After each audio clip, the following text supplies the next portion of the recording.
This is Jackie, and I am here with my pal Matty Mullins of Memphis Mayfire. We are just outside Baltimore Soundstage. But as I was talking off camera, our very first interview, and I actually had to research the date, was August 2011. 2000. So wow. We're going back. All-Star Tour at Sonar, not too far from here. Yeah. No longer open, but you guys were playing pretty early. I think one of the first bands, because it was a really, really long time ago. 2011, that's crazy. That's so crazy. This is also our 11th interview. So we have talked a bunch of times, wow. and so to make sure I'm asking new questions, I had to kind of look through everything we've it's covered. all been asked at this point. It hasn't, though, no? So we're good. So we're good. So thinking about that tour way back in 2011, what advice would you give the younger Matty if you could? Don't give up, you know? Don't read internet comments. When you create art, you know, create something that you're proud of and put it out there, and if people are into it, that's cool, and if they're not, you've got something that you can hold on to for the rest of your life. And it's never been, for us, it's never been about people pleasing. It's always been about creating what we're passionate about in the moment and going out and sharing it with the world. So, you know, work hard and don't give up. I would think not reading the internet comments is really good advice for absolutely everyone, not just someone in a band. So yeah. I think that's for sure. very important. For sure, yeah. As I mentioned, this is our 11th interview, the most I've ever talked to a single band. Sorry, Dance Gavin Dance, you're now second place still until the next album cycle, I'm sure. I mean, I think about it, you've gone from small youth center performances when I first started interviewing you in Sonar to Warped Tour to touring the world. So in what ways do you think the band has evolved over those years in order to get to where it is now? I don't know. I mean, we've evolved in so many different ways, but I would say, you know, just personal growth over time. You learn something every day. You know, I mean, doing Warped Tour was so valuable. Just the grind of it, really made us a hard working band, you know, and just being thankful for things on a daily basis. When you're really young and you have something quick happen that was rad, it's really easy to take it for granted, you know, and so the older we get, I think that it's just every day is a blessing, and every day we wake up and we feel thankful to be here. But yeah, you take it one day at a time and you work as hard as you can and you write music that you love, and then the rest, you know, works itself out.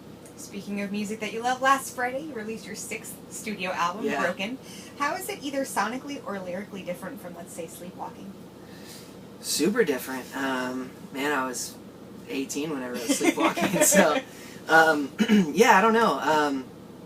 I think that from Sleepwalking to the Between the Lies EP to the Hollow to Challenger, everything's been wildly different, and it's just always just been, you know, us growing as a band, us evolving and having new influences that, you know, cause us to write slightly differently, and new things that we're passionate about.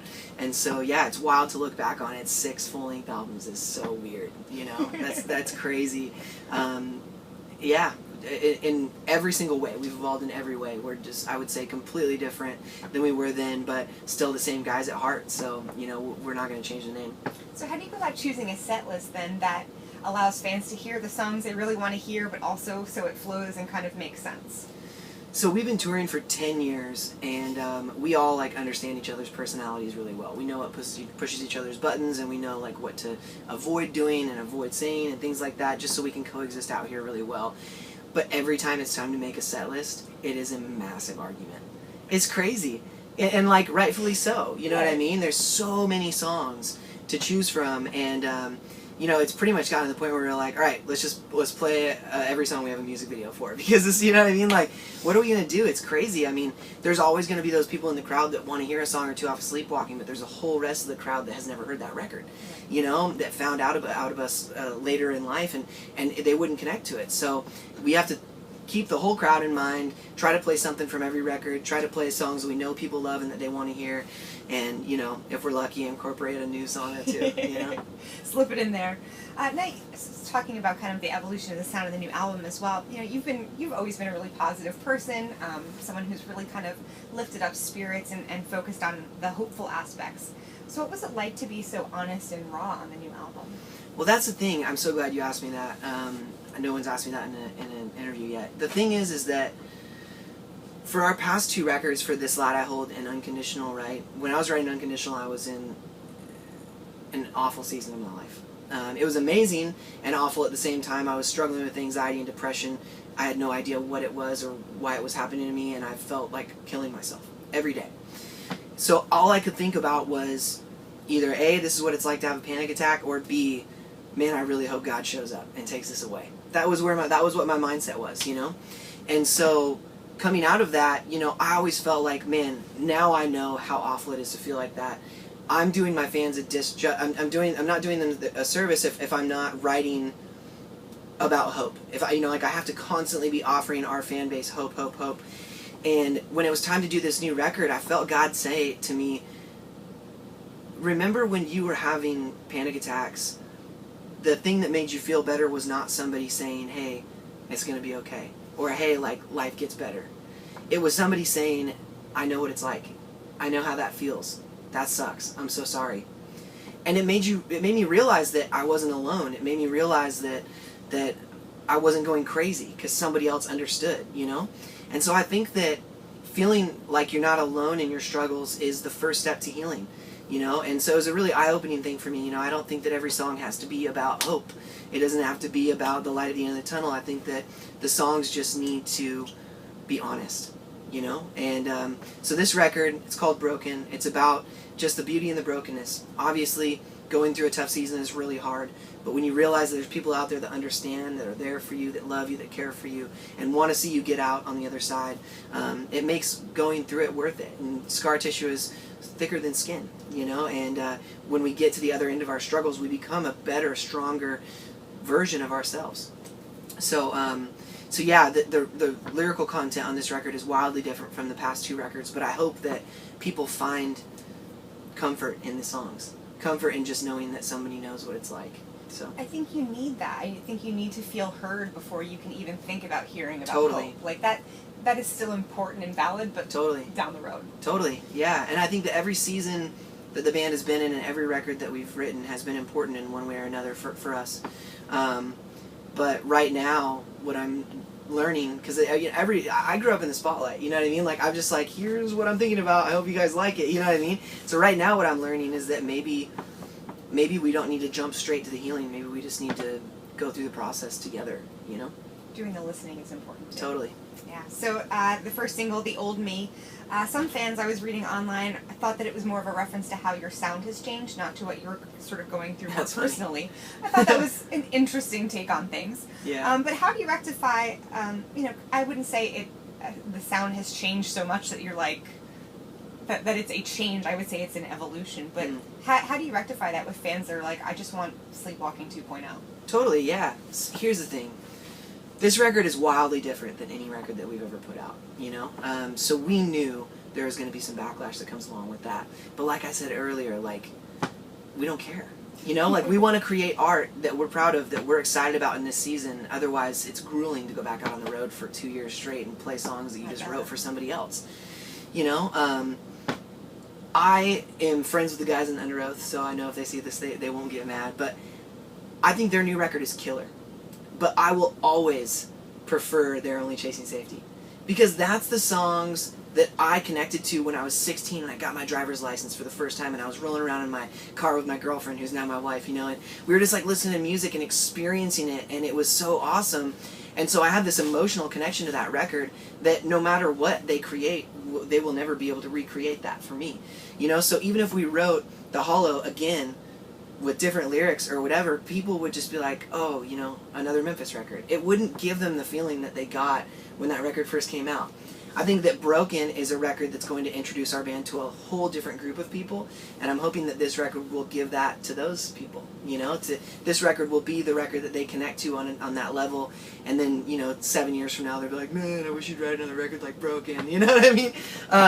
I'm not angry at anybody that doesn't like this record because they prefer our older stuff. That's totally okay. at the end of the day, I wrote those records too. Right. You know, and I'll be playing those songs live. The band and I obviously will be playing those songs live for the rest of our career. You'll never come out and see Memphis and not hear the Sinner. You know what I mean? But it was time for something new and fresh and exciting for us, and we're proud of it and we're excited about it. I love that you mentioned Under Oath, because over the summer I spoke with Aaron about the new album, and he basically said what you said. I don't care. We can't possibly make a second version of that album. Totally. If you love that album, go listen to that album. Totally. And enjoy it. Totally. But we're going to enjoy playing this one too. Totally. Yeah. You guys are right on track. It's totally. very funny. Yeah, yeah. So how much of the new album is autobiographical? I would say about 50-50. There's obviously, on every Memphis record that we've ever done, songs about things that I've just observed that I know needed to be talked about, whether it be somebody distant or somebody close with family or friends or whatever. But yeah, probably about 50-50. There's a song called You and Me on the record, and it's obviously like a very sad relationship song. I'm excited about that song. I think that people often, when they're in a poisonous relationship, feel like they need to stick around because they're scared to find somebody else, or you know there's too much chemistry with the person you're with, but it's abusive and you really do need to get away from it. I wanted to write that song as just an empowering song for anybody that's in a poisonous relationship that needs to walk away, you know, that needs to enter into a new season.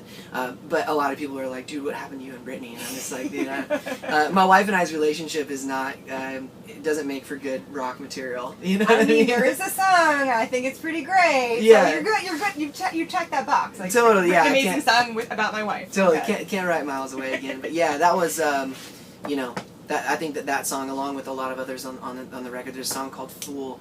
I had this vision, this vivid vision of a soldier coming home from war and having served our country and having been away from his family and come home to a family that had walked away from him, to a wife that wouldn't wait.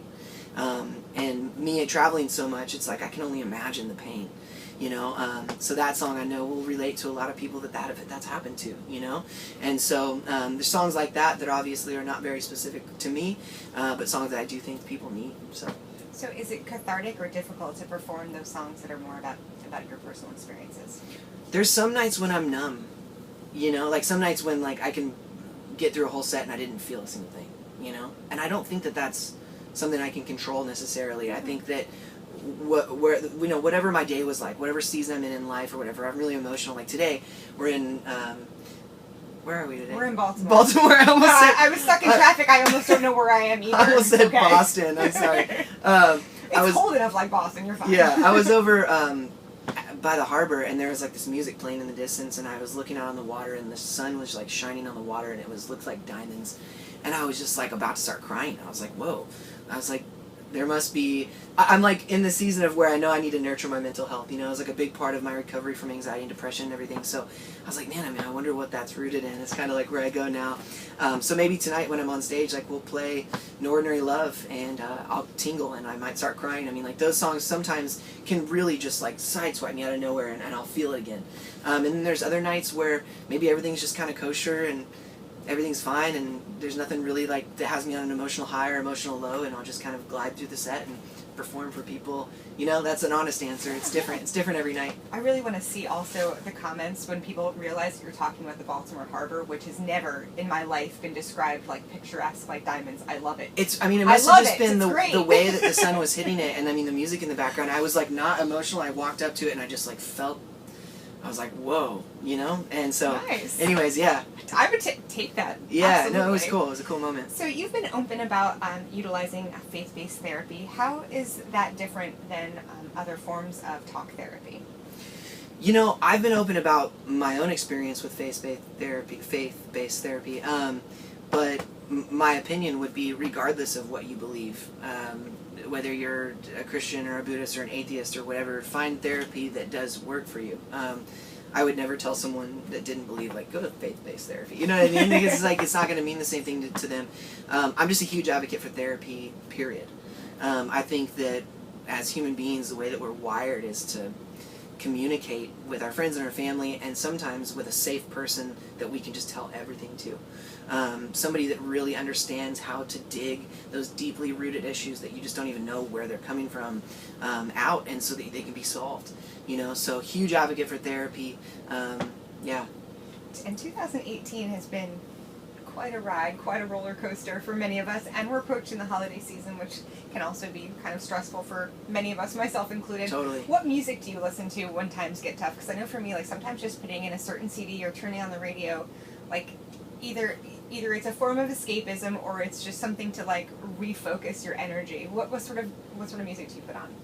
Podcasts. Okay, that's fine. I've been getting really into like comedy podcasts and stuff, especially when we're like on long drives and everything. Like, I get into that. But music wise, you know, I've got so many friends that pursue music, not only in this world, but in every other like facet of you know, like country and, you know, Christian music and, you know, just straight pop or hip hop or whatever. And so I'm always just kind of exploring what's new and exciting. And so yeah, there's always so much new that's coming out that I'm connected to that I never really have a chance to go and revisit albums that I loved from when I was younger.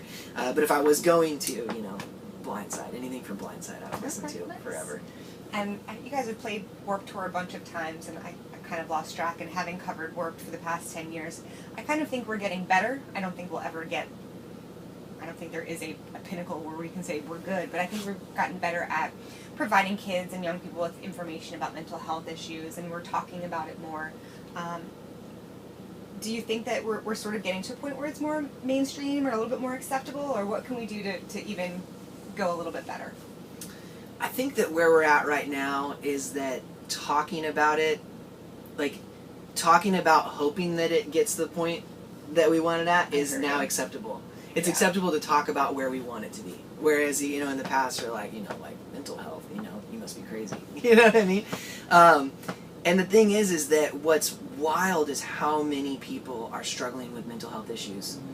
The term mental health, there's a stigma around that, right? Like, you think about, like, a wire padded room, and you're, like, you know, punching the walls and saying crazy stuff. You know, it's like nothing like that at all. Mental health is something that everybody needs to focus on, that everybody needs to work on. I mean, I talk to so many people from different walks of life, businessmen and artists and, you know, single mothers and, all, you know, everybody that I talk to is like experienced it on some level, anxiety, depression, whatever, on some level, and needs to talk about it, you know? And so, you know, when you break your leg, you don't need to talk about it. I think that for physical health, I think we're in a pretty good spot. We don't need to, you know, there doesn't need to be podcasts about that or whatever. But for mental health, you know, I think there's no amount of talking about it that's too much at this point. I think whatever we can do to not only talk about it to spread awareness, but to like look somebody in the eyes and be like, be honest with me, tell me what's going on, and to care and to listen about their story, and just, you don't have to have answers, but just say like, man, I'm sorry, that's tough. Even that is so much. And so, you know, it needs to get better. It needs to get better, but you're right, we are definitely now, versus however long ago, we're definitely making more of an effort, and I think making headway for sure. We're getting there. The holidays are coming up. I hope you get to go home soon. Yeah, no, but no? Yeah, it would be oh, cool. Man, it would no, be cool. no turkey tomorrow? My wife's gonna fly out today, actually, okay, to nice. Boston. I'm kidding, Boston. And we're gonna do Thanksgiving, like whole band, like almost everybody has their girls out now, and so we'll do like a big, like, you know, family Thanksgiving out on the road. So what's up next for Memphis Mayfire after this tour with the trio? You know, this tour has just been incredible. I mean, it's been unreal. So many massive shows, and just like the reaction every night has been amazing. So I feel like we're really tackling America right now. Have to focus on international next. You know, early 2019, stuff like that's going to be mostly international markets. Nice. Except for, we did just announce February 2nd, we are playing with Story of the Year in St. Louis. It's like their hometown show they do like once a year or whatever, and I'm super stoked about that. Big Story of the Year fan, so. Very nice. Yeah. Well, stay tuned for much more from Memphis Mayfire. This is Jackie. Thanks to Substream Magazine. And